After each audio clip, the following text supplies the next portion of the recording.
किसी ने सत्य ही कहा है, असफलता एक चुनौती है, उसे स्वीकार करो।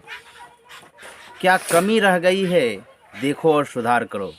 नमस्ते दोस्तों, आज मैं एक छोटी सी कहानी आपको सुनाने जा रहा हूँ।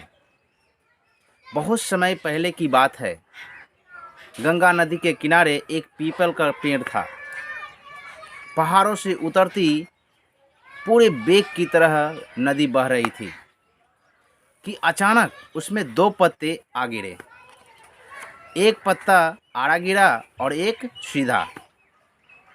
जो आड़ा गिरा था वह अड़ गया, कहने लगा कि रुक जा गंगा, आज मैं तुझे बढ़ने नहीं दूंगी। वह जोर जोर से चिल्लाने लगा कि अब तुझे आगे नहीं बढ़ने दूंगा। पर नदी तो अपने ही धुन में बहती जा रही थी। नदी को ये भी पता नहीं था कि कोई पत्ता उसे रोकने की कोशिश कर रहा है, लेकिन वह समझ रहा था कि मैं आज उसे रोक करके ही रहूँगा। बस अब और तब के बीच का समय उसके संताप और दुख का था।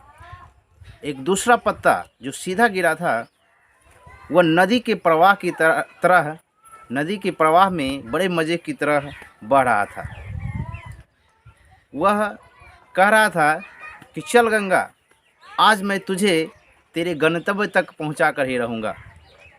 चाहे जो हो जाए, तुझे सागर तक पहुंचा कर ही रहूँगा। इस सीधे पत्ता को यह भी पता नहीं था कि अगर उसे यह समझ रहा था कि मैं ही नदी को बहाए जा रहा हूँ, पर उस नदी तो अपने ही धुन में, अपनी ही मस्ती में बहती चली जा रही थी। उसे यह जानकारी नहीं था आड़े पत्ते की तरह कि वो नदी को रोके या ना। नदी को जहाँ पहुँचना है वह पहुँच कर ही रहेगी। लेकिन इस पत्ते को अब और तब के बीच का जो समय था, सुख का, आनंद का, वह आनंद विभोर था कि मैं ही गंगा को बहाए जा रहा हूँ।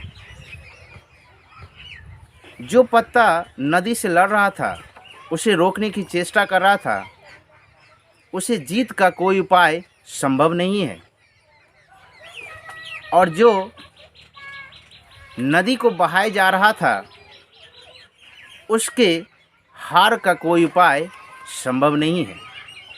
ओशो कहते हैं, व्यक्ति ब्रह्म के सिवाय, ब्रह्म के अतिरिक्त कुछ नहीं कर सकता है, लेकिन लड़ सकता है, इतनी स्वतंत्रता है।